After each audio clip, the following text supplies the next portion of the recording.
Welcome to episode 201 of Saturday Football Uncensored, brought to you by Saturday Down South. On today's episode, we recap week 6 in college football. You can find the show on our website, SaturdayDownSouth.com, and Apple and Spotify. Don't forget to join us for the live recording of the show, just like some of you guys are in the chat here. We appreciate seeing you every Sunday at 8 Eastern Time on the Saturday Down South YouTube page. Go share the pod with your friends. The pod is getting bigger and bigger, but it will only go faster with your help. You can find clips from the show on Twitter at SatDownSouth and at SatFB Uncensored, on Instagram and TikTok at Saturday Down South. And you can find us on our YouTube page. That, of course, is Saturday Down South. And now,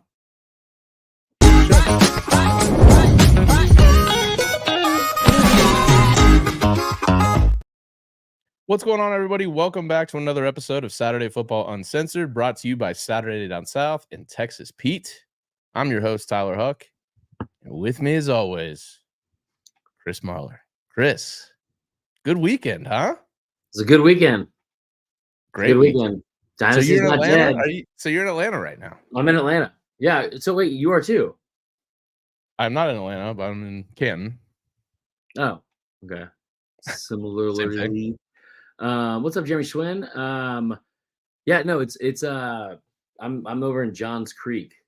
Oh, dude, we're just burbsing it up right now. I know, it's not too bad. But it's a really good week, man. I'm over here. I'm dog sitting for my good friend Jeff, who is visiting some family. And it was a good weekend, man. It was like right from the jump. Good games at 12, good games at 3:30. Georgia beat the shit out of Kentucky. Not a great night game. But a lot of fun. A lot of fun.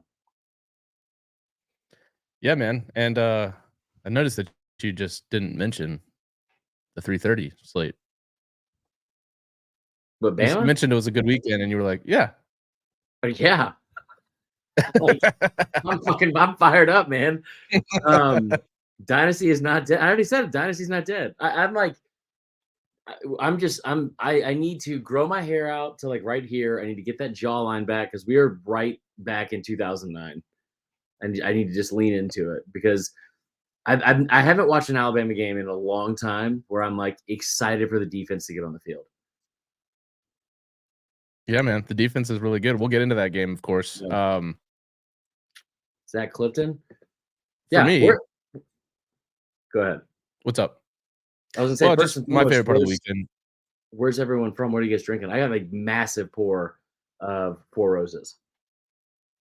Ooh, little Four Roses. Yeah. Stiff. My personal favorite moment of the weekend was Mario Cristobal and his incompetence, which we'll get into as well. Because, Chris, typically we're not going to be covering a Miami Georgia Tech in the preview, especially when only one team's ranked, the other team just lost to Bowling Green, and they're 22-point favorites. Typically, you're not going to preview a game such as that. No, but we will certainly recap it. Yeah, we should start there. Why don't we do that? Miami. So first off, I don't think we have a ton of Georgia Tech or Miami listeners. I think I'm the biggest Georgia Tech fan here. Well, I certainly was this weekend. Georgia Tech 23, number 17 Miami 20. It's not necessarily the score, although man, it's a pretty bad loss if you're Miami. Yeah. But the way it went down, sir. I almost felt bad for making this the tagline, but I don't. Like it. So shout out to Willie Gray too. And thank you, Chris. That's good. Always good to see you. I shout out to everybody in the chat. This is always so much fun as we're settling in here. But I was like watching all the games, watching Georgia. I'm trying to think what the other night game was that I was watching. Probably a little bit of Notre Dame, going back and forth between the Braves, Phillies, all that kind of stuff. And then I started watching the USC game. I remember looking at Miami, Georgia Tech at halftime, and I was like, that's kind of weird. Like it's 3-0 at the half. And Tech is like they should be getting blown out. I see the comment. I see it. You can put it up there. So Beard Dog doesn't mean that. No, I know you don't mean that, Beard Dog. So then I'm like, like Miami is certainly going to win that game. They're at, like at home doesn't really matter, but like they're playing Georgia Tech, who lost to Bowling Green last week, and lost to Bowling Green pretty badly, if we're being honest. Oh yeah, they were getting stomped at one point in that game. Yeah. So if anybody hasn't seen it, I just remember I saw it nonstop like on Twitter. People were like, it was like trending nationally. It was like that and like death to America because of some other shit that's going on overseas, which we're not going to get into. But it was like, I was like, what is happening here? And within like, I mean, minutes, I had 50 or 60 people like, comment, whatever. And it was like, dude, Something what happened. happened? And Yeah. if you missed it, why don't you walk everyone through what happened? So before this game, after the Bowling Green game, Georgia Tech fired their demoted their defensive coordinator, and they had a new guy running the scheme. Yeah.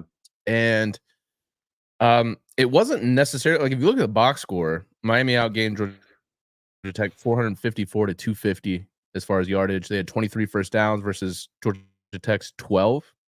That's tough. But none of that mattered because Georgia Tech found a way to stick in the game, and the game is ending. The game is ending. I watched the same thing play out somewhat similarly in the Falcons game today. Yeah. They're driving down the field.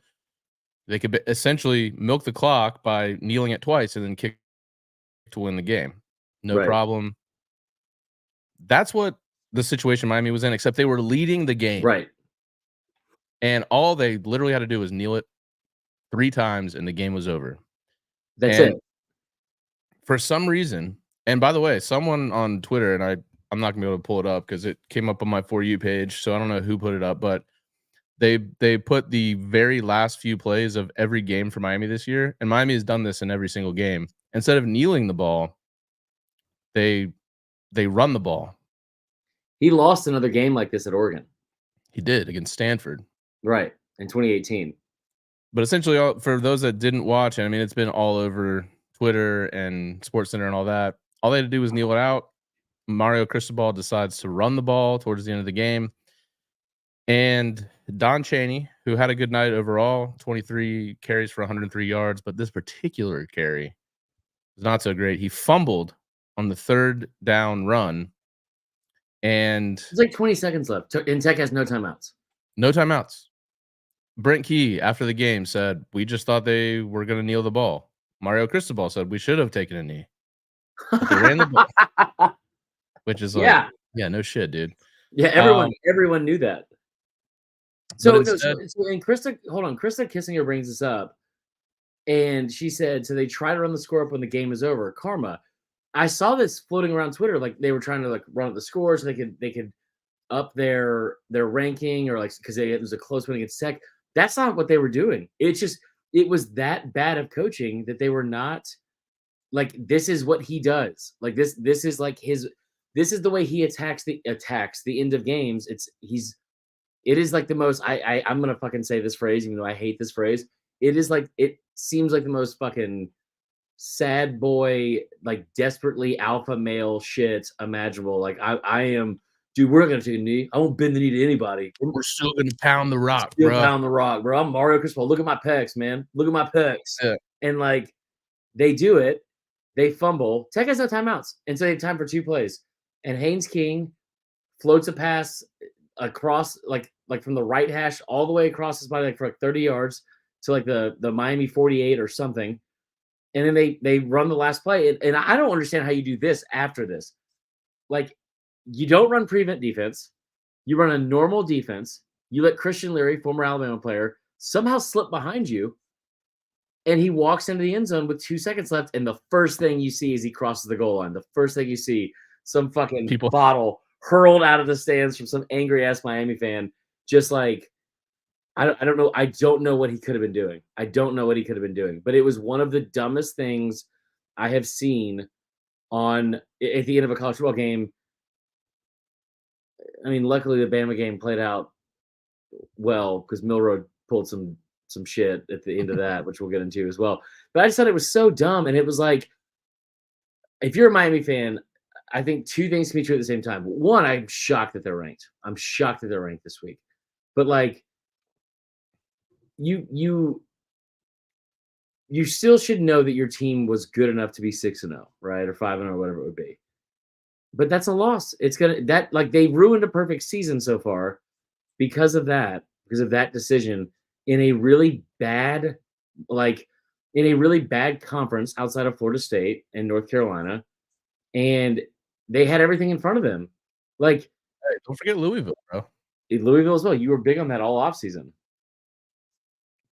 Yeah, I went against them in the game, but man, they looked pretty good. Even worse for Miami. I'm I'm fairly confident. Yes, I'm looking now. They're coming off a bye in this Yep, game. yep. And oh yeah, by the way, their next 2 games at UNC and against Clemson. I'm sure they'll rally. Yeah, because that's definitely what they've done in the past.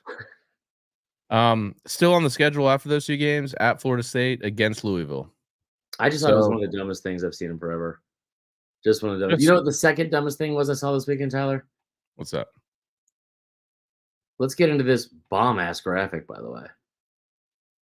That is really good. I know. The nine's a little bit messed up. The eight's a little bit too low.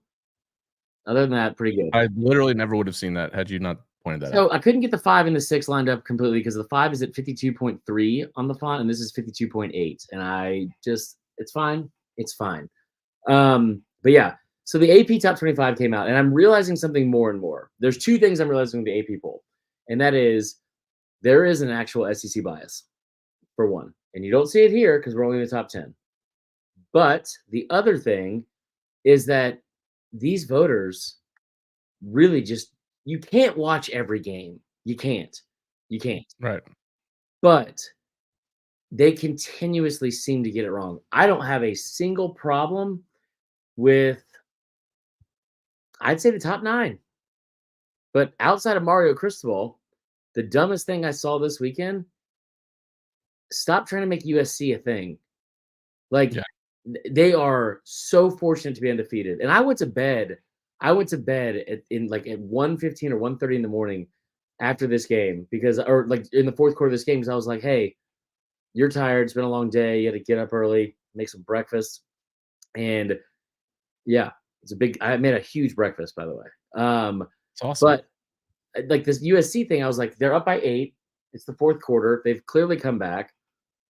It's over. Like there's no way they're going to let Arizona hang in this game because Arizona sucks. Arizona's not a good football team. And not only they let them sit around in this game after being down 17-0 at home to them, they went to 3 overtimes with them. Yep.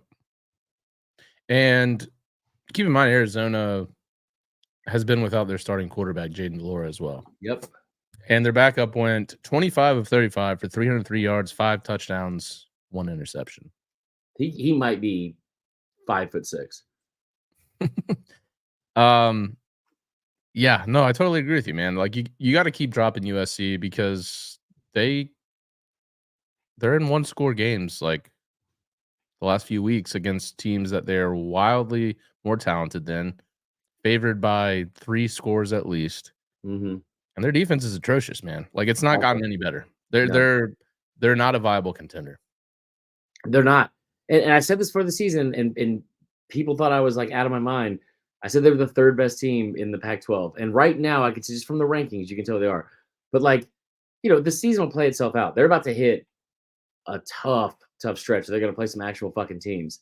But like, it is they play Utah next week. I don't know when they play. No, Notre Dame. They got Notre Dame next week. At Notre Dame. Okay. I'm looking at the schedule. Okay. Yeah. Well, then go off on the schedule real quick. Then Utah's the next week. Okay. So they got at Notre Dame Is next that this Saturday weekend? night. Yeah, the 14th. Oh, what time is that? 7:30 on NBC. You've got number 16 Utah after that, a road trip to Cal, and then you end the season with Washington at Oregon versus UCLA. And they don't get a bye week. Remember we talked No. about this last week. Yeah. They don't get a bye week because they're ending their season on November 18th. I just think they're incredibly overrated. And like I fully understand how good Caleb Williams is. I do. But I tell you what, if you put yourself in a hole, down 17 at home against that team, I have zero faith in you that I'm looking through this entire top 10. What team on here is going to relinquish that lead and not flat out embarrass them? Because I tell you what, I would say Washington only extends that lead give Washington 17 points on anybody. Give Washington 17 points on the fucking Chiefs and see how that game ends. Like Oregon with that defense, Texas, Penn State has been really good. I mean, like all these teams. And here's the thing: we're not talking about a 12-team playoff yet. We're talking about a 14 playoff. And there's nobody on here that I think that like it blows my mind the amount of benefit of the doubt we're giving this team. And I don't think it's just because of Caleb Williams. I don't. I think that people are looking at this team. I think they're looking at the logo and like really forcing this to be like USC's good. No, USC's good. Like, yeah, they're flawed. They got some defensive issues, but they have the Heisman Trophy winner. And Caleb Williams has been really, really good. He's been really awesome this year. And his numbers going into this week, were even better than last year up from that point. But like, they're nowhere near a top 10 team right now. No. I mean, I think obviously that's why you play the games, and there's about to be a bunch. They haven't played a ranked team yet. No. So, or was Colorado ranked when they played them? I don't think so. No. So you've got if you're USC, you have 6 games left. 5 of them are against ranked teams. So we're about to find out what USC really is, and I think we know. Yeah, let's get into this week's games. Why don't you guys tell us where you want to start? Because I've got a lot of feelings on a lot of stuff. Yeah, we'll let the listeners. I have a feeling we're going to go to the Georgia Kentucky It's game. gonna be a quick game. Listeners decide. Why don't we go ahead, since it was kind of a blowout? I don't want to take away from the game, but since it was kind of a blowout, let's go ahead and let's start with that game. Knock that one out. Okay. All right. So last night in Athens, there was a murder. Yes. It was from jump.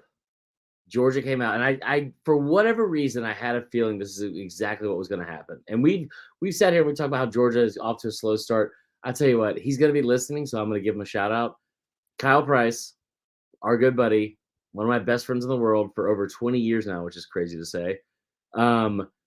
He was very upset with me and you for talking so much shit about Georgia and saying that they were going to apparently lose to Auburn last week. That's an interesting look you're giving there, Tyler. You know why you're giving that look? Because neither of us said it, for one. And two, but here's the thing. This is what, like, this was such a good weekend for Georgia and a bad weekend for the rest of the country. And let me tell you why. Because this team has been very underwhelming for most of the year. Very underwhelming for most of the year. They have not started well in any game. They're 0-5 against the spread. And then you have Kentucky coming in, being propped up with a 5-0 record. And maybe they should be ranked. There was a little bit of a debate today whether they should be ranked over Maryland. I don't think they should have been going into this game. They had the 124th ranked strength of schedule in the country going into the game against against Georgia. And they were never going to be close in that game, in my opinion. But they come in, and for whatever reason, Kentucky fans decided to start talking shit on social media. And what was interesting to me is this. You can't convince me that like every coach in the country is looking at message boards or scouring the internet for like motivational bulletin board material. But if you told me they were at Georgia, it'd be hard for me not to believe you, because it is so difficult to get 18 and 24-year-old kids, 100 plus of them, to be on like every week, focused every week, and like and in the same direction with anything, let alone a 15-game season, right? Especially if you've won back-to-back natties and you haven't played anybody yet, and you know that you're good enough, like on a bad day, to beat, I don't know, 95% of the country if you play a C-plus game. And for whatever reason, Kentucky decided to fucking wake a sleeping giant and start talking a bunch of shit all week and saying how like their fans saying they're going to do this and that. And the national pundits were like, is a trendy upset pick. Who the fuck thought that Kentucky was going into Sanford Stadium at night where they had won, like, what was it, like 22 straight home games? I know they'd won their last 9 SEC East games there by an average of 25.6 points per game. And they came out here and just absolutely took it to Kentucky and fucking embarrassed them. Yeah, and shout out to Carson Beck, by the way. We were on this a few episodes ago, but the guy's really having a solid year. And statistically, it finally showed 28 to 35, 389 yards, 4 touchdowns. Just a really great effort. Brock Bowers continues to be Brock Bowers. 7 catches, 132 yards, touchdown. Firmly in the Heisman race, potentially. Greg McElroy said last night, if he's not in the top 3, it's a joke. It's hard to argue that. I mean, it's tough. It's typically tough to reward a tight end. I can't ever remember a tight end being even in the top 5. Yeah. But the dude's a monster. There's no denying that. You had Rosemary Jack Saint go for about 100 and a touchdown. Rod Thomas, a touchdown. An incredible catch for a touchdown, by the way. Yeah. Spread the ball around to a ton of different receivers. Just a really, it's the effort and the outcome that we've kind of come to expect from Georgia that we hadn't seen this year. Yeah. So if you're a Georgia fan, I think you're probably a little relieved to see this kind of effort. Yeah. And I think we saw that in some of the post-game phone calls.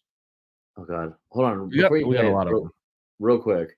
Here's the thing that's scary for everyone is that now Kirby has a benchmark to tell this team, like, this is what you can do. Like, this is what you're capable of doing. Yeah. Over 600 yards of offense for the first time since 2020 against Missouri. So what you're telling me is that Todd Monken didn't have over 600 yards of offense in the last 2 years. That's more yards they had in a single game in a natty year. Yeah. Scary shit. Scary. We got a ton of voicemails for Georgia. I'm not going to play all of them. Okay. But we'll get into some of them. So here's a pregame call that maybe was a little bourbon influenced. Let's get into it. Wait. Let's get into it. Hey y'all, this is Ben from Stone Mountain, Georgia. Yay! I'm a dog fan, dyed in the wool. Long time, first time. Never said that before, but I've heard people say that, so that's appropriate. Anyway, they say keep your friends close and your enemies closer. So I may or may not be drunk. I've been drinking some of this Kentucky bourbon, trying to get real close to my enemy here, and I would say we are intimately familiar with each other now. So first and foremost, it is Brocktober. So Kentucky, get ready. You're about to get brocked. All right. Second, Carson Beck. I don't know if y'all know this, but last week he played them Barners and he went 23 of 33. Well, that turns out to be 69.696969%. Coincidence? I think not. The Lord wants the dogs to win. All right. Now, Ray Davis, he's a force. We're going to have to watch out for him. That's all I'd say about that. I hope we handle him. Things can get wild. Who knows what happens? I think we're going to win. We may not. If we don't, it's because of that motherfucker. All right. Pardon my French. All right. It's uncensored. Here we are. Finally, it's going to be a 7 p.m. game now, dogs. Look, these Kentucky fans, they don't know what it's like to win. All right. They don't know what it's like to have class. So let's show them some decorum. All right. Let's not bark at their children. We're gonna whip their asses. So let's just be cool about it. All right. Hell yeah, go dogs. Cool about it. I like that guy. I love it. Well, maybe do one more or two more. There's like 6. About this game? Yeah. They won by 38. Yeah. Maybe we'll do. No, I'll save that one for. Let's do this one. This is an apology for Mike Bobo and Carson Beck. I thought Mike Bobo was incapable of calling anything remotely creative and just in general a trash OC. And I thought Carson Beck was just another busted 5-star Georgia. But no. Well done. We were like 8 minutes into this game, and I was like, "Oh no, this sickness that I felt this entire season, is gone. We very well could 3-peat. Go dogs." He's not wrong. No, he's not. I think we got one more about Carson Beck, and then we'll call it for this game. Yo, Uncle Chris, T Huck, what up, boys? Been a good day of ball. Been pretty happy. My dogs fucking finally put it all together this afternoon or this evening, and put an ass whooping on Kentucky. Go Dogs. Currently a little pissed watching USC struggle with Arizona late in second overtime. Blew my live under bet of 63.5 out of the water because Wasn't fuck 71? defense, I guess. Oh, Why live. the fuck would you bet Just the called under? in to say Carson Beck is going to New York and could win the Heisman. We are 6 games in. He has 1,886 yards, 11 touchdowns, and a 74% completion percentage. He's only getting better. Georgia's only getting better. Looks like we're going to see Bam in the East. Uncle Chris, you're going to owe me a drink in Atlanta for the SEC championship game. And Georgia's on the road to three-peating. Dream's not dead. Go Dogs. Dream's not dead. I like it, man. See, Yeah. I figured Georgia fans would feel a little bit more alive after that game. And I love to give Georgia fans shit more than anybody, and I still will on Twitter for sure. Yeah. However, I love I don't love hearing much of like arrogance from Georgia fans on social media. I love when we hear it on the calls and on our show because it's like our Georgia fans. You know what I mean? Like you guys might be assholes, but you're our assholes, and we love that. We love that. All right, I'll tell you what. I'm going to take over here for a second though. Okay. And this is where we're going next. Everybody can suck my beep. Dream's not dead. Dynasty's not dead. Let's fucking get into it. Alabama is the least aesthetically pleasing team in America to watch. They find new ways to win in the least likable ways possible. This week, we decided to take America's least favorite player. Like, I posted this the other day on Twitter, and I meant it. Jermaine Burton, even as a Bama fan, I think I hate Jermaine Burton more than any other player I've ever watched, more than Cam Newton. There's not a likable quality in that kid. Thank you for your service on Saturday, though. I will say that. That was a hell of a game. So Bama wins 26-20. This was something we both picked A&M, and I did not feel like it was an emotional hedge. I thought everybody who picked, I saw people going at Casey Smith, and I don't like anybody on that podcast at all.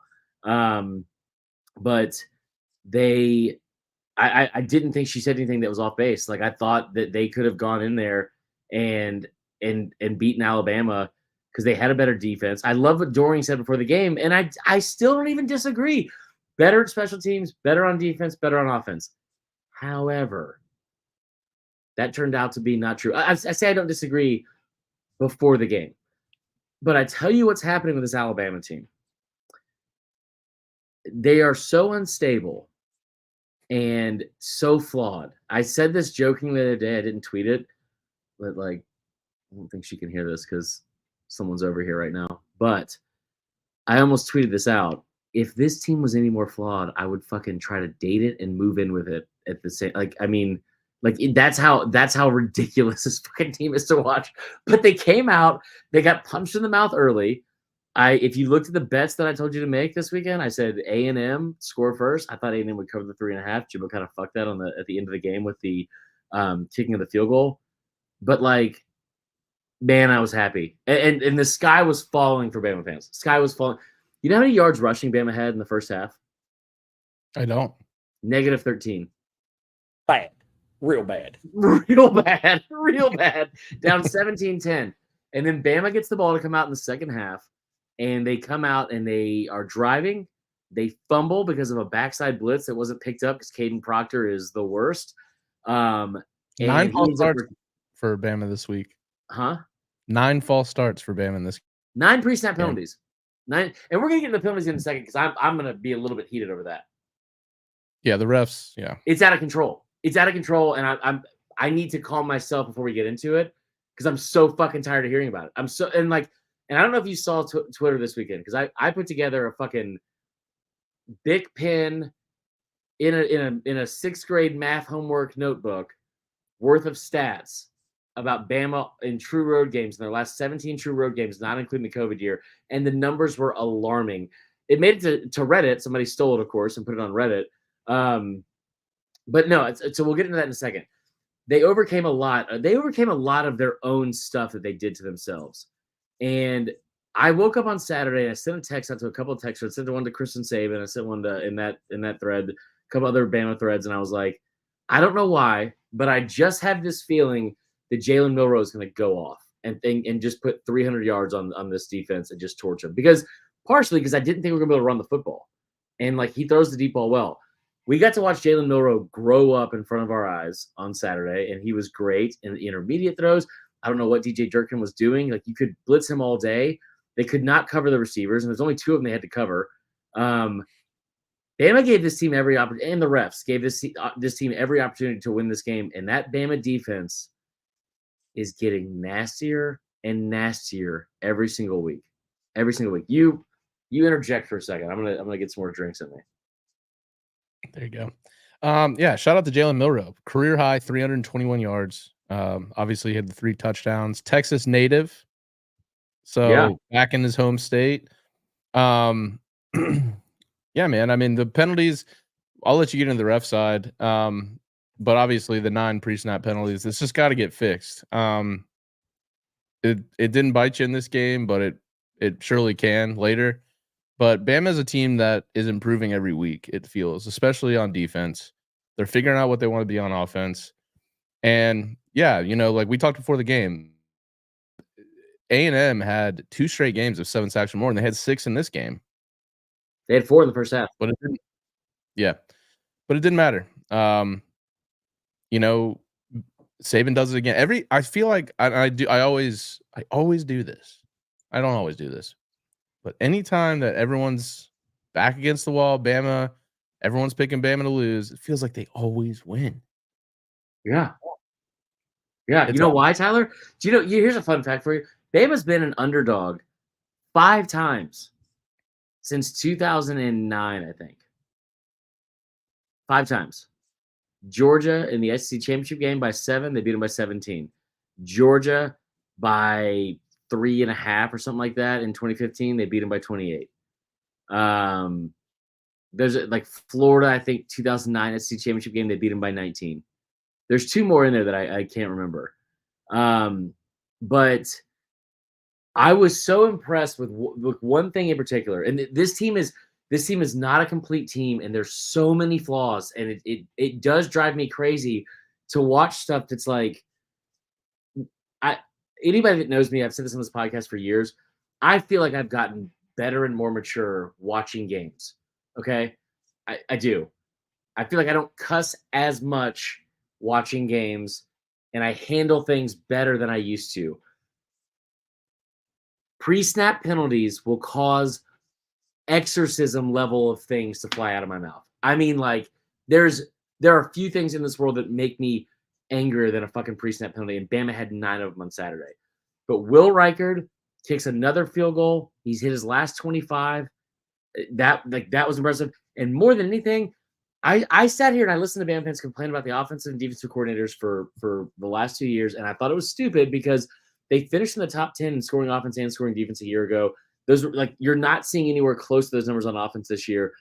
The offense has put up less than 400 yards. They put up less than 365 yards in 5 straight games. That is the first time in 15 years that's happened. 5 straight games, less than 365 yards of offense. However, with this only team, 23 rushing yards in this game too. Tyler, at one point, before they pulled it into a 2-score lead late in the fourth quarter, they had 13 penalties and 13 rushing yards. Bad. Real bad.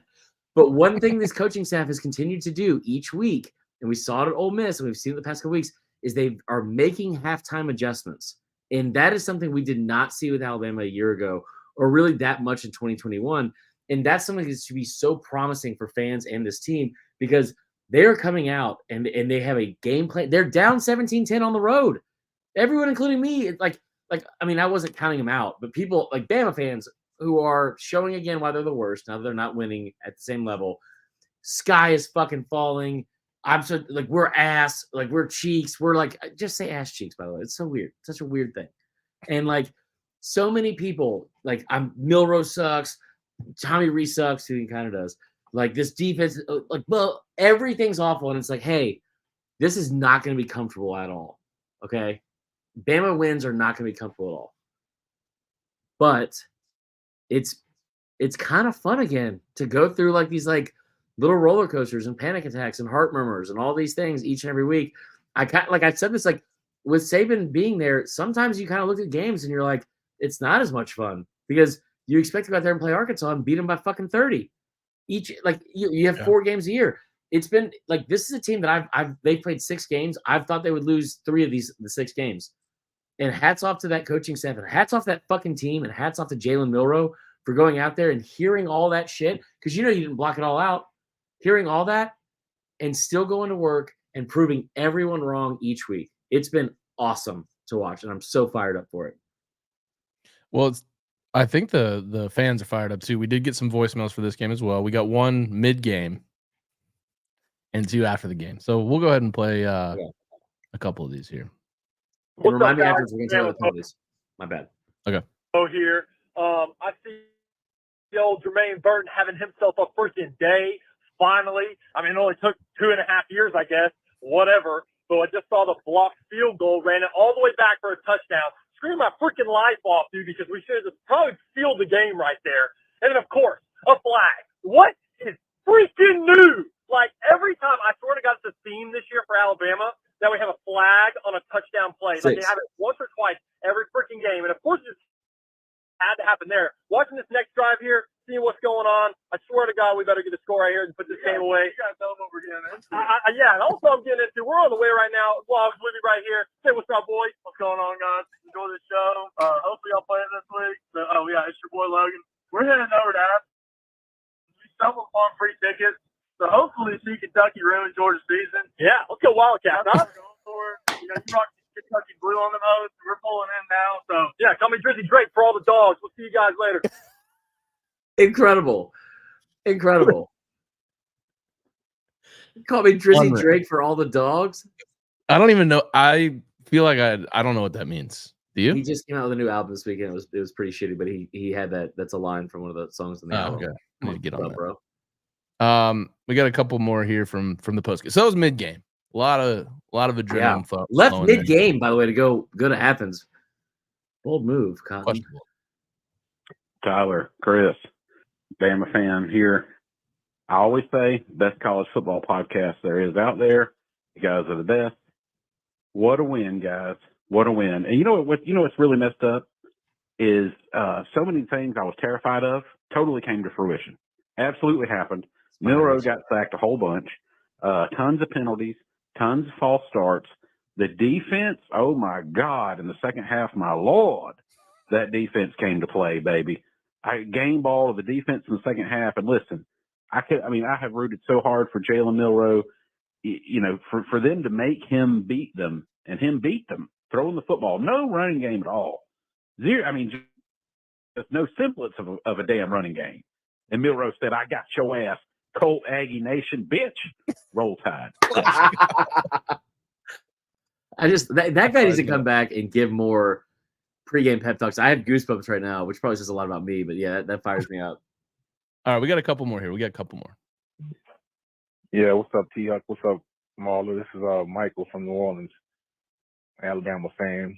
I'll call him out the game today.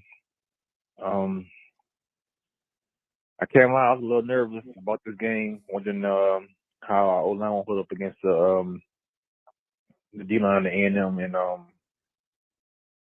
they gave us some plays, but they held up, and so Milroe can make some big plays. So I was impressed by Milroe. He had a great game. Him, Burden, and Bonds, and I'm just glad that we won this game, even with all the penalties. When we look at it, we really dominated the game. All the points came off of mistakes we made on self-imposed mistakes. So if we can cut those back and get them under control, I think we have what it takes to compete for a championship. The defense, the championship level defense, and every week Milroe seems to be getting better. So hope we can improve on that. And I'm happy we got the win because it would have sucked if we had lost, because it sucks losing on Saturday. So, big fan. Thanks for the call. Well, thanks for allowing me to call. Thanks, dude. I love Mike it. from Lose New it Orleans, next time. man. I don't think we've had him before, but yeah, man, I'm kind of feeling the same vibe after this game from Bama fans as I was from Georgia. Just like you know what? I feel a lot better about this team Yeah. after week 6. Big fucking sigh of You know? relief. Yeah. And if you're Bama, are you playing one more? I got one more from the Bama Bow crew. They Okay. called during the Georgia game. Fuck yes, do it. Hey guys, it's your boy Logan. Me and Ben both stumbled upon free tickets to go watch Georgia play. So obviously, it's two individuals to do. We went and watched Georgia play and hoping to see Kentucky shock the world. And I said that in his call. I don't know if y'all played it or not, but I'm here to say I was incredibly wrong. Kentucky's the biggest hoax of a 5-0 team I've ever seen in my life. That's not true. Devin Leary couldn't throw a handful of rocks to the ocean, handful of rocks to the barn, nothing like that. We're getting back to my team, Alabama. We went to A&M, College Station, somehow pulled it out after, 14 penalties, I guess? I don't know. I think it was a good weekend of college football, but time for you to get out of Athens. And I'll leave it at that. Appreciate the show. Been listening years. And I hope to hear on the pod. See y'all. There you All go. right. Logan. Willie Gray's upset. He said it's a Bama call-in show. No. We're gonna spend a couple more minutes on something Bama related real quick. All right, and that's this. And I want this. Everyone that's still listening, if you follow me on social media, you've already heard me bitch about it, and I am fully aware. Something I hear from Jeff, my best friend, all the time. If you are looking for sympathy from me about Bama in any capacity, you're not gonna get it from here. And I fully get it. I fully understand why people hate Bama. I lived in Georgia my whole life. I fully understand why people I fully understand why people don't like Alabama, but if there's something that annoys me more than anything in sports, it is lazy fucking narratives. And there has been one that has clung to Alabama for well over half a decade, and it's that Bama gets all the calls. And somebody said it one time because in 2015 or 16 or whatever, they didn't have that many penalties called against them and whatever.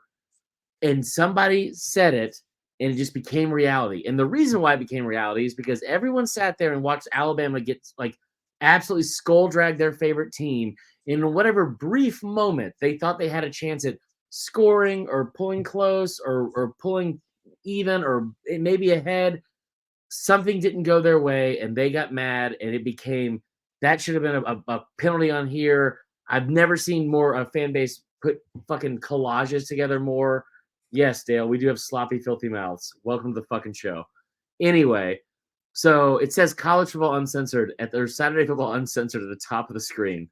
Welcome to the show. So I've never seen fan bases cling to something more that's so untrue. It's so untrue. And I'm so fucking tired of hearing it, Dale, about Bama getting all the calls. I mean, like, yeah, we are getting the better games, Krista. We are, for sure. Anyway, I'm so tired of hearing about it. And if you look, I put this out on Twitter. There's so many penalties that are called on Bama in this game. There was 14 penalties. A&M got 4 penalties for 19 yards. It's the lowest amount of penalty yards A&M has had in a game against a Power 5 opponent since 2015. Shockingly enough, also against Alabama. In the last 17 true road games Alabama has played, minus the COVID year, the opposing team has had less penalties than Alabama one time. And it was a total of 1 penalty against Ole Miss last year. They average over 3 penalties more per game for over 43 yards more per game. Bama averages more than double the yards of their opponent on the roads. And in 3 of the last 6, Tyler, Alabama has had 10 more penalties than their opponent. 10 more. You cannot sit here and tell me that you watched that game and watched Alabama get 5 penalties in a span of 3 total plays for 54 yards and sit here and say, yep, that they're so undisciplined. And by the way, this Alabama pass rush might be the best pass rush in the fucking country. Dallas Turner has been a monster all year. Chris Braswell, a monster all year. 4 sacks, I think, or 5 sacks and most of them all in the second half, had a safety. They were after the quarterback's ass all fucking game. So shout out to Texas A&M for not having a single holding call the entire game. Just an incredible job from an offensive lineman. They finally got one right down on the goal line. So you're talking about like watching an Alabama team that gets all the calls, 14 penalties versus 4, more than double on average over the last 17 true road games. It's a fucking joke. And if any other team sat there and watched a blocked kick get returned for a touchdown in that fucking moment, and they called a blindside block 15 yards behind the play when it didn't matter, you would have had the same fucking reaction. It's a fucking joke. It's Dale a is fucking furious. joke. Dale is furious with you right now. Move on to the next game. All right. This game was fun, man. Oklahoma, the Red River rivalry finally got a wrap. This did not go the way we thought it would. Filthy man. It was a great game. Actually, I think my final score prediction was 33-30 Texas and ended up being 34-30 Oklahoma. Yeah. So I was wrong. But, you know. Shout out Dylan Gabriel, first of all. Yeah. Came in clutch when it mattered most. 3-yard touchdown pass to Nick Anderson with 15 seconds left for the big win. I felt like when he also had over 100 yards rushing on 14 carries, which is pretty phenomenal. Thought the game might be over when Texas makes the kick with like a minute and change left. That's a valid point in the Very chat. valid point. Texas. I mean, I don't think this means they're not back. I just think Oklahoma's really good. Much quicker than maybe we thought, and that's the transfer portal era right there for you. Oklahoma was not good last year, especially on defense. I shouldn't say they weren't good. They were average. They made a bowl, but they didn't have as many yards as Texas, but it didn't matter at the end of the game. Yeah. Quinn Ewers had an excellent game. 31 for 37, 346 yards, only 1 touchdown, 2 critical picks. I'll let you say what you want about the game. We do actually have a call for this game that I think is kind of funny.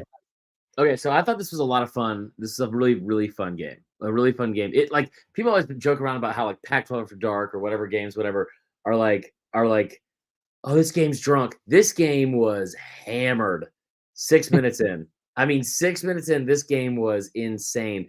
They were going for it on 4th down. There was an interception in the red zone. I mean, there was like a blocked punt. There were so many things going on in this game, and it was so much fun. It lived up to the billing, and I thought this is one of those things. 2 things to be true at the same time. I haven't seen as much of the overreaction to Texas as I thought I would, but I have seen some of like the low-hanging fruit comments about Texas isn't back. No, they played a really good Oklahoma team. This is an Oklahoma team that, like, granted, they hadn't played a defense inside the top 80 in any of their games going up to this. Dylan Gabriel, who seems like he's been in college since like fucking 2011 or something like that, and the fact that he's had to refill my drink waiting, he's a really good quarterback, and they've like, Oklahoma recruits well, and Venables was going to shore up swings in that defense, and he's in year 2. And when did teams make the biggest jump from a new head coach? It's from year 1 to year 2. And I think that he's done a really good job and an underrated job. Like, we haven't given Oklahoma credit on this podcast or at all really nationally at any point, which is weird because that brand, if that's a team, if they started out in the top 15, they'd already be in the top 10. Like they're a national brand, and we just haven't thought that much of them because of what happened last year. I thought it was an incredible job from Texas to fight against all of the mistakes they were making. Some really, really bad play calls, to be honest. I think inside the 1, as much credit as I give Sark for being a genius when it comes, like, Sark is still, I think, the best play caller in the country. But here's the thing about like him and Kiffin and all that kind of stuff. When you have the entire field to work with, and you could scheme guys open and get guys in different layers of that defense and different levels of the defense, like, you have so much room to work with. They can get so creative. We saw Texas down on the 1-yard line go under center and look completely unnatural and very odd. But again, as Krista just said, Oklahoma's really good. Oklahoma's a good football team. This is going to be a really fun rematch in the Big 12 championship. I think both teams will make it. I don't leave this game thinking, man, Texas sucks. I like they're not back, whatever, because they should have been able to win this game. They should have been able to win. They kicked a field goal. I mean, you kind of do it in all three phases, but then of course you give up a huge, huge run from Dylan Gabriel in like the last drive of that game, and it was just a backbreaking touchdown with 15 seconds to go. This is a game that I think it's one of those like those stupid fucking Buffalo Wild Wings commercials where it's like, I don't want this game to end. Like this was one of those games. It was a really, really well fought game from both sides. And just to think about it, man, like Dylan Gabriel doesn't play in this game last year, and Oklahoma lost 49-0. Yeah. Come back the very next year, Gabriel to have a big game, and then for actually to come out and win is huge for the program. It's huge for, quite frankly, Venables. I think a lot of people after last year had questions about what he could do as a head coach, which is just so stupid after 1 year. We did have a caller on this game. Do it. I'm gonna go and play it. Hey, this is Joshua. I just wanted to have a heart-to-heart with Chris. Oh, no. Listen, man, I think the same things you see in Steve Sarkisian are the same things that you see in women. Maybe I'm trying to help you. I'm really reaching out, like as a friend, someone who I like, and say, hey, man, maybe look inward and figure out what's going on and why you keep putting all this emotional effort into loving these people that are just going to hurt you in the long run. By the way, Brent Venables has a higher winning percentage as a head football coach than Steve Sarkisian. There he is. That's the call. That's the call. That's the clip for this week. I'm crying. That is so good. Thank you, Joshua. Sometimes I need to hear that. Sometimes I need to hear that. That's really good. I really enjoyed that. That was good. No, hell of a win for OU. I'm not going to give up on, what's that? Vaults them into the top 5 this week. Yeah. I kind of feel like deservingly so because it's a big win. And also, you're coming off a week where teams 6, 7, and 8 did not play a single game. So it's like, I have no problems with that. I thought it was a really good win. Listen, I made a promise to Chris over here in the comments earlier. So, underrated, sneaky good game of the day. Maybe one of the better games of the day that nobody was really talking about. Can I play a call that was pre-game for this game? Do it. All right, let's play that and then we'll get into it. Hey y'all, it's Ayers. I am a Mizzou fan, and I'll tell you what, I am fired up for this weekend, and especially tomorrow. I'm going dressed in all black, coming to the zoo. If they ain't ready, Luther Burden's going to run all over them. I don't have any doubt in my mind Mizzou is going to walk out of there with, at least a 20-point lead. I think the defense is going to come to play, and Dayton Daniels isn't going to have a good day, and LSU's going to have nothing to do. MIZ. ZOU. All right. A lot of confidence going into that game. Hey, look, Brady Cook. I mean, he did throw the 2 picks, but he didn't. Yeah. 395 yards passing, two touchdowns. Where do we want to start with this game? So, I had a lot of takeaways from this game. Brady Cook is human, kind of makes a couple mistakes. Now, from a box score standpoint, I'm confused why Schrader didn't get more carries. He had 114 yards and only 13 carries. And 3 touchdowns. Yeah. You had a 22-7 lead at one point, and you just kept airing it out. And then part of me gets it because LSU's pass defense is so bad, but the LSU defense is that bad. So it's like, I don't know why that was like your sticking point on like attacking them. And like, if it is, you have to sit here and like this is one thing I remember my college coach would always say. If you put up a crooked number, if you put up more than one run in an inning and you put up a crooked number, the pitcher better fucking go back out on that mound and shove and get a 1-2-3 inning or not give up a single fucking run. Because now you have momentum. And for whatever reason, Mizzou was incapable of doing that multiple times during this game. And I think there's a ton of credit you have to give to LSU more than anybody. And I think we tip the cap to Mizzou and we say, hey, great job. still a great football team. You've played above expectations this year. You were in it. You could have won that game. But just because you're Mizzou and we don't hold you to the same high standards as other teams doesn't mean that if you're like you go without getting criticism because you should have won that game. You're up 22-7. You're up 22-7 on a defense that just gave up 55 a week before and has given up a ton of points every week. And you've got a receiver that's leading the country in receiving yards, a quarterback that had put up all sorts of records so far this season. Put your foot on someone's throat. You're at home and go win a football game. There's not a time you're going to catch LSU more vulnerable than right now, and you didn't do it. No, And in now on their fact, side, I mean, 274 rushing yards for LSU. I think they found something in Logan Diggs. He wasn't playing a ton to start the year, but 24 carries, 134 yards, 1 touchdown. Dude, we just every week we talk about it, but Jaden Daniels, man, So another good. 3 touchdowns passing, no picks, 130 yards rushing, another touchdown. Mhm. The dude, I mean, if LSU hadn't lost twice, he'd be the Heisman frontrunner. I will say this because I pat myself on the back about how right I am about stuff all the time.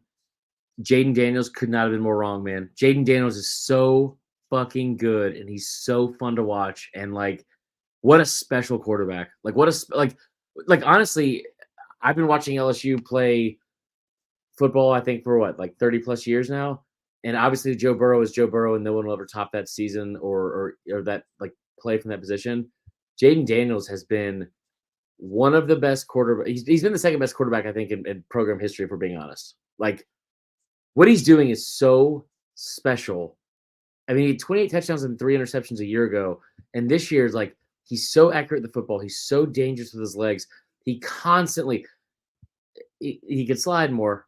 He could slide more for sure. But he constantly takes a beating and comes back up. And he's like, he's so fun to watch, man. He's got to be a top 3 Heisman guy.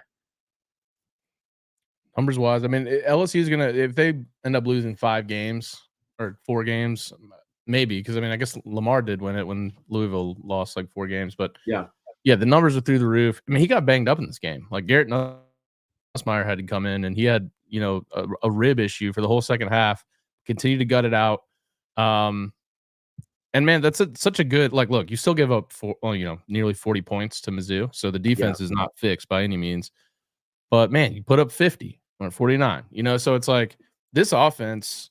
I'm just glad that LSU is not hanging their heads after last week. I thought that's the spot they were in. That's why I picked Mizzou to win the game. I was feeling good about it when they were up 22-7. Yeah. But they showed a lot of resiliency. And man, Malik Neighbors again, 6 catches, 146 yards, a touchdown. Brian Thomas, another touchdown. Yeah. It's the same guys every week, and nobody can stop this offense. The LSU Bama game is gonna be fun to watch because you got a really good defense against that offense, and then a Bama offense that's improving against what is still a pretty weak defense. I can't wait for that game. But here's the thing, and by the way, Jaden Daniels is averaging 421 yards a game in his last 4 games, and in those games, by the way, all conference games, all against SEC teams, and 2 of them were against ranked teams, and 2 of them were on the road as well. He's been so good, and I don't think he's going to win the Heisman. I don't think he's even going to be invited, to be honest, because I think as of today, and that's not taking anything away from the season he's having, because he's having a Heisman level season. I just know the way this award is given out, and it's like whoever's like. I hate to say it, and Carson Beck is really good, but Carson Beck would get invited over him if it ended today, right? Like, yeah. Penix and Bo Nix and all that stuff. But Jaden Daniels has been so fucking good. He's clearly the best offensive player in the SEC right now. And the thing that's great for LSU is they made some big plays when it mattered, and they made them with the guys that you need to step up. Like Harold Perkins with an interception. Huge.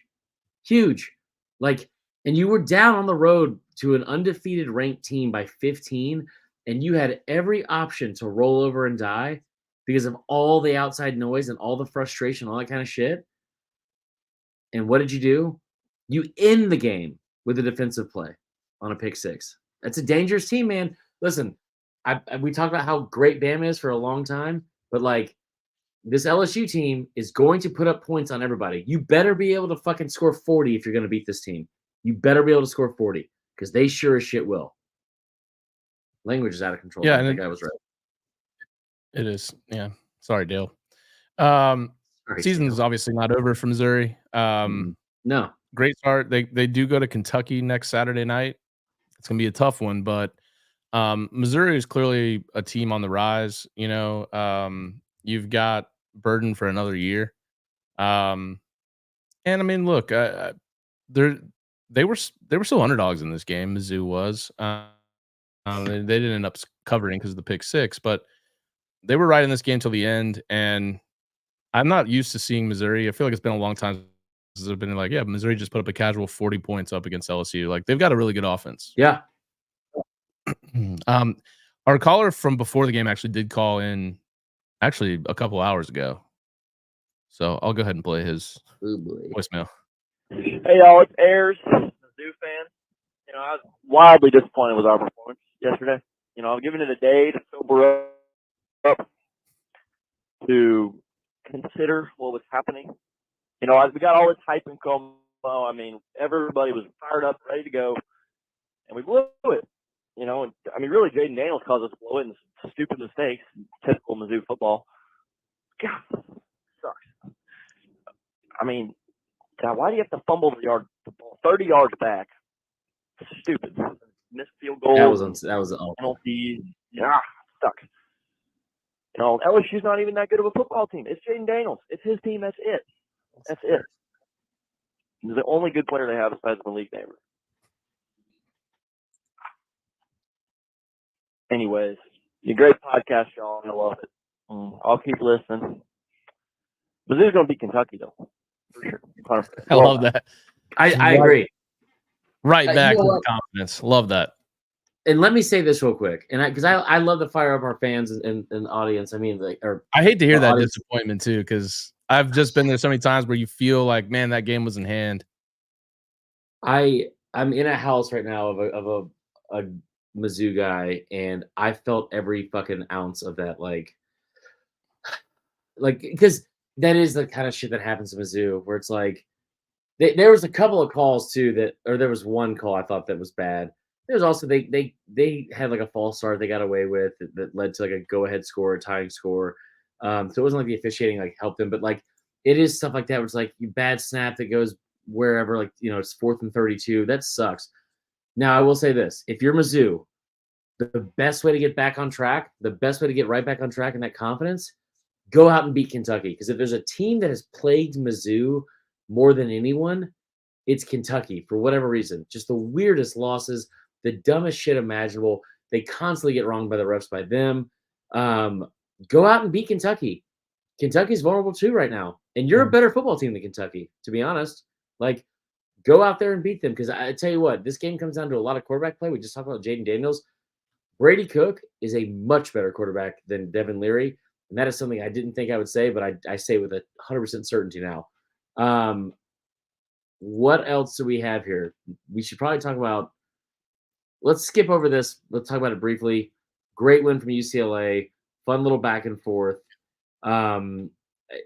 Dante Moore is going to be just continues to like improve every week.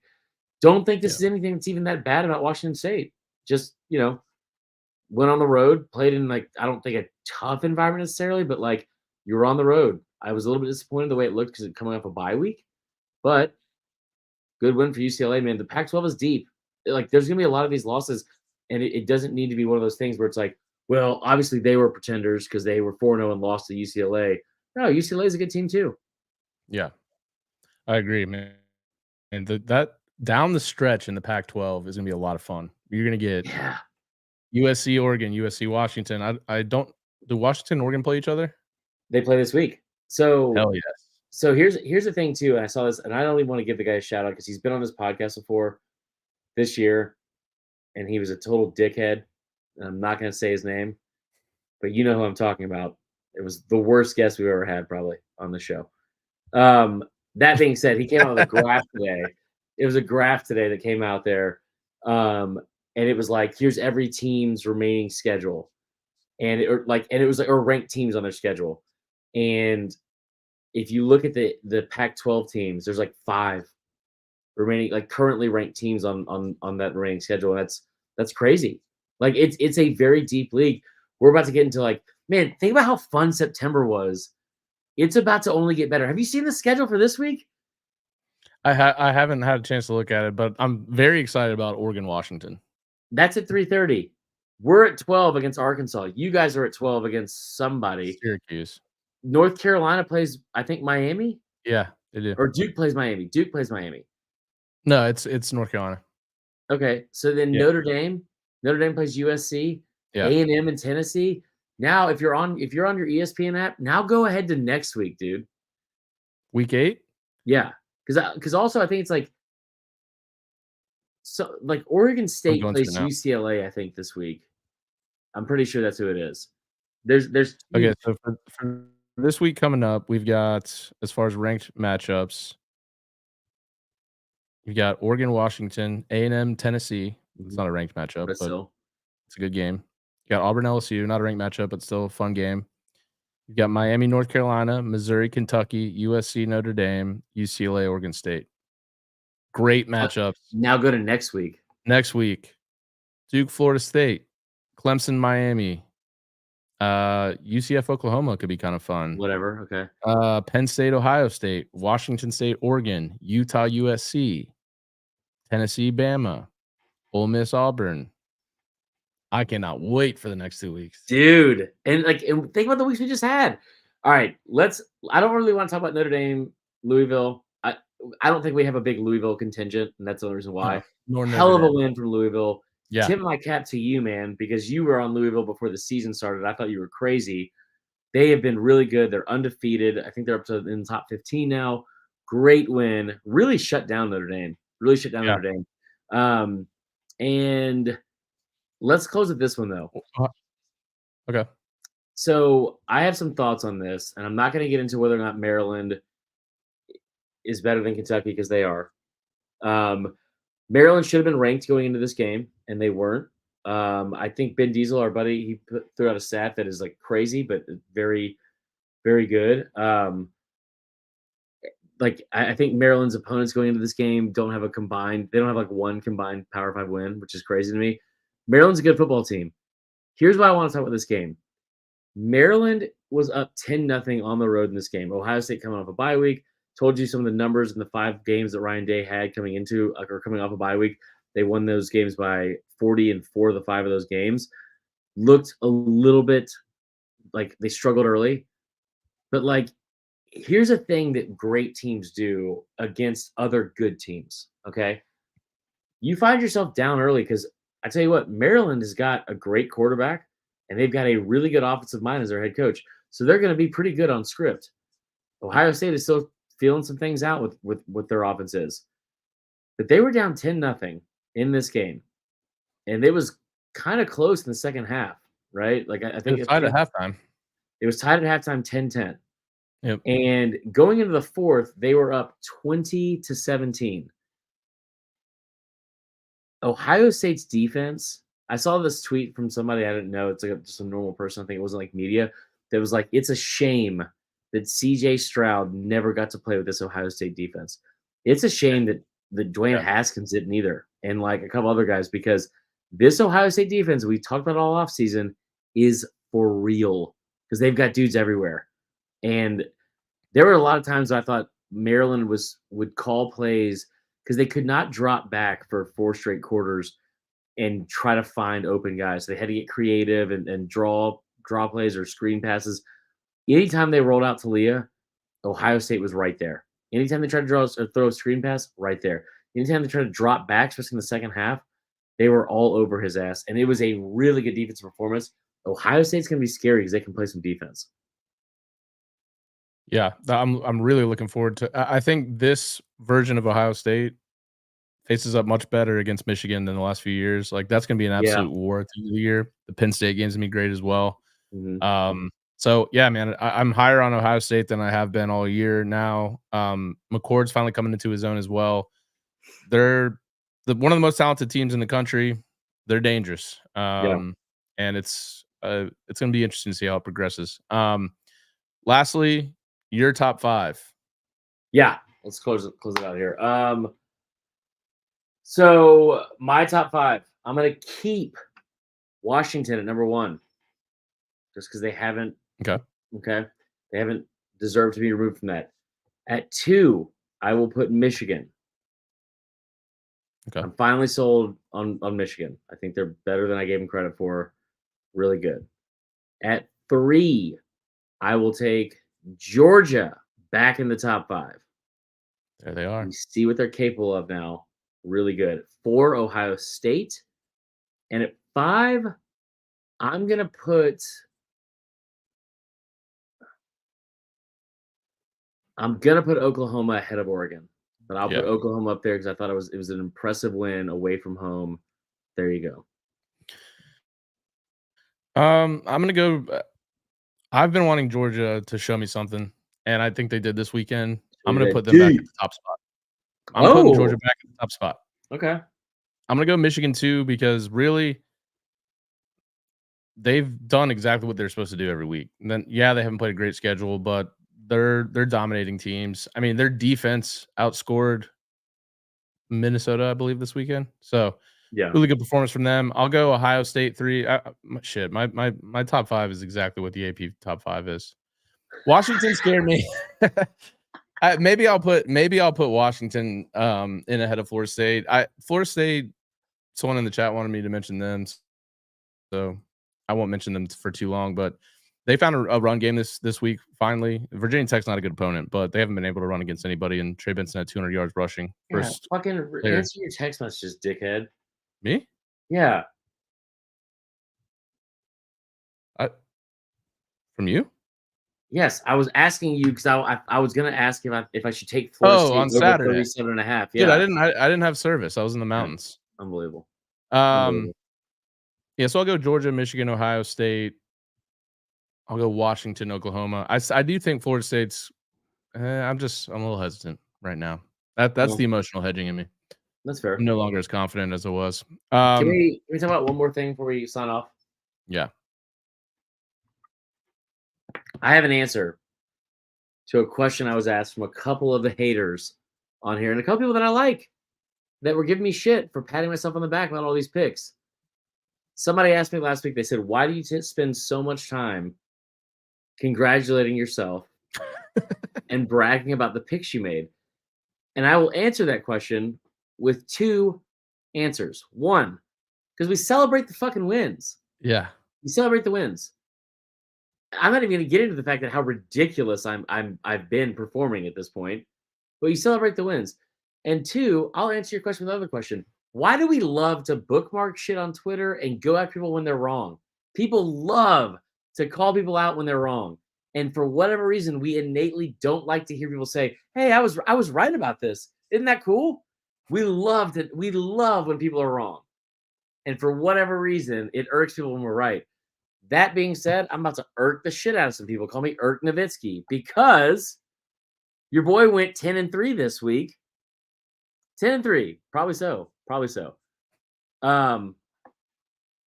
Your boy went 10-3 this week, which means, Tyler, I'm on a fucking ridiculous run. Like I'm so on a Peter. I'm so.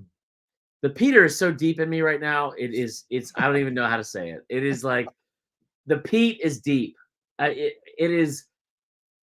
I'm just on an incredible run right now. We are talking about the last 3 weeks. If you follow Big Picks Energy, 10-3 this week in our picks, and I am 33-10 over the last 3 weeks. That is 74%.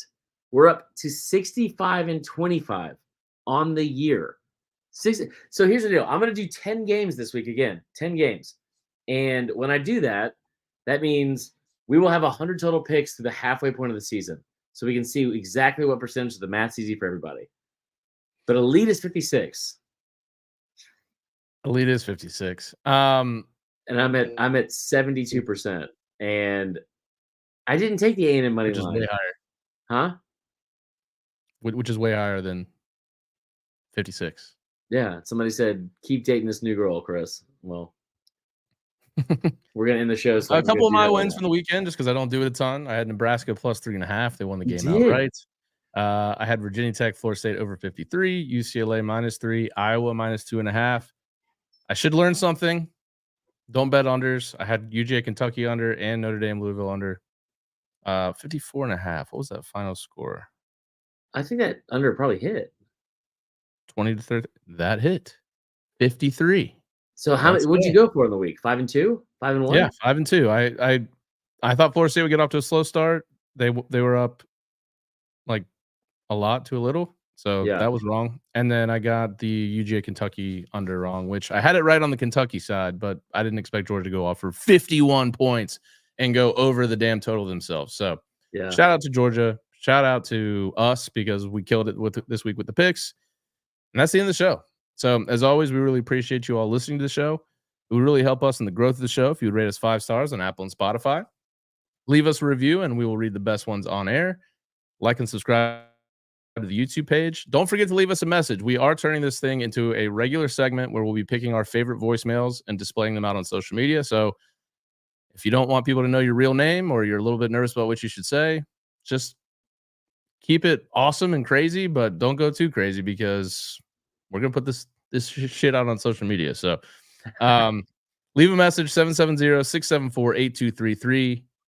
And don't forget to check out the videos and clips from the show. That's at SatDouth on Twitter, at Saturday Down South on Instagram and TikTok, and Saturday Down South 1 on YouTube.